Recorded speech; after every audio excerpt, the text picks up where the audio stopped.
Before Sauron, before the One Ring, before even the fall of Morgoth, Middle-earth knew a deeper, more primal terror. Beasts not born of nature, but twisted by shadow and song. Creatures that stalked the night long before men built kingdoms, long before hobbits even dreamed of peace in the Shire. These were the first werewolves, and the first vampires. Not myths, not legends, but real breathing monstrosities shaped by the hands of the enemy himself. Welcome back.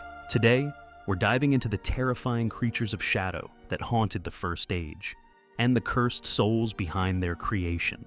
Let's get started.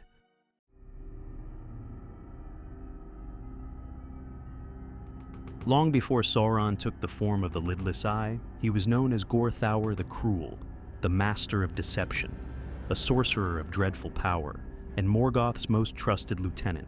While Morgoth waged wars with fire and ruin, it was Sauron who worked in shadows, delving into the secret arts of fear, domination, and perversion. Deep within Angband, Morgoth's hellish fortress beneath the Iron Mountains, they twisted the very fabric of life itself. Here, monsters were not born. They were forged in mockery of Eru's creation. Elves captured in darkness, beasts broken and reshaped, spirits bound in flesh. These were the raw materials of Sauron's horrific craft.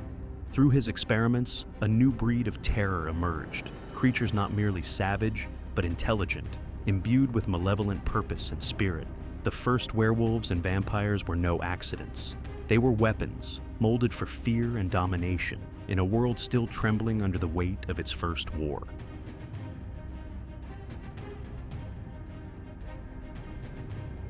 The first of these creatures was Draugluin, known as the Blue Wolf, the original werewolf of Middle-earth. He was not like the shape-shifting werewolves of modern fantasy. Draugluin was something far worse, a great beast filled with spirit, not entirely physical, more like a vessel for terror. His hide was said to be blue-gray and coarse as stone, and his howls could be heard for miles through the Iron Mountains of the north. Draugluin was the first warden of Carcharoth, the Isle of Werewolves, a fortress ruled by Sauron himself during the First Age. Here, the cries of the dead echoed through the night, and Draugluin led his pack against any who dared to enter. But his reign ended in blood and betrayal.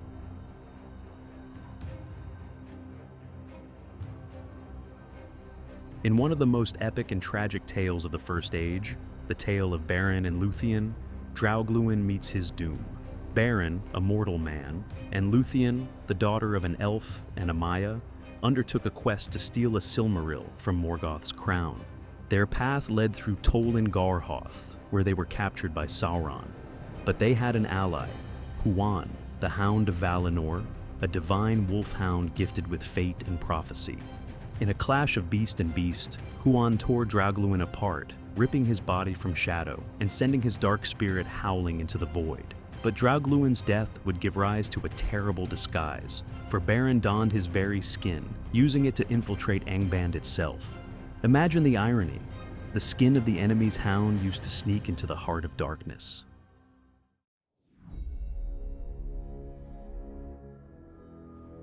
Carcharoth was Morgoth's ultimate creation, a monstrous werewolf bred from Draugluin's line and twisted by dark sorcery.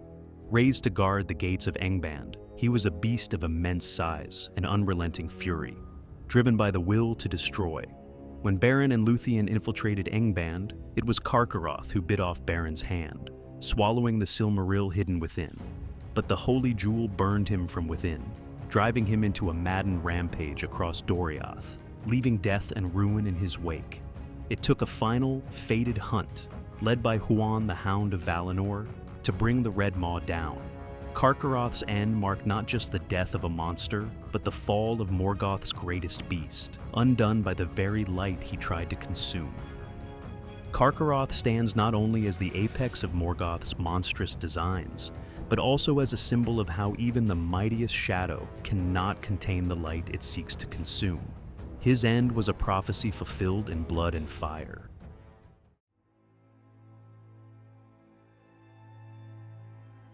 But if werewolves stalked the land, something else ruled the air.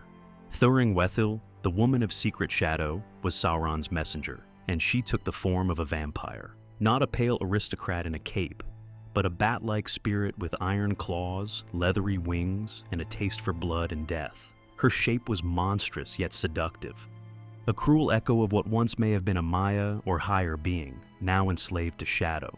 She delivered Morgoth's will across the night sky, a specter of death whose very name was feared. And just as Beren took the skin of Draugluin, Luthien took the winged hide of Thuringwethil. Disguised, she slipped past the gates of Engband. Her fall also became part of the legend of defiance.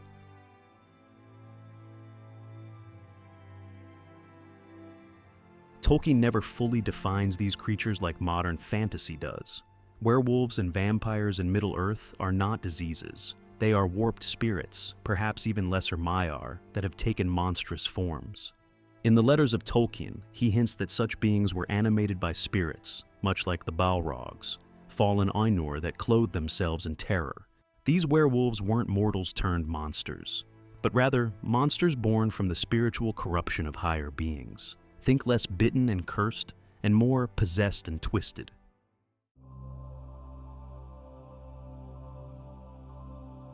After the First Age, werewolves and vampires faded into myth, but their shadows lingered.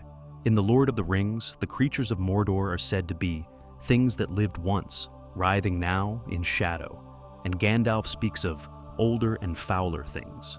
Could Sauron have bred new horrors from his dark knowledge?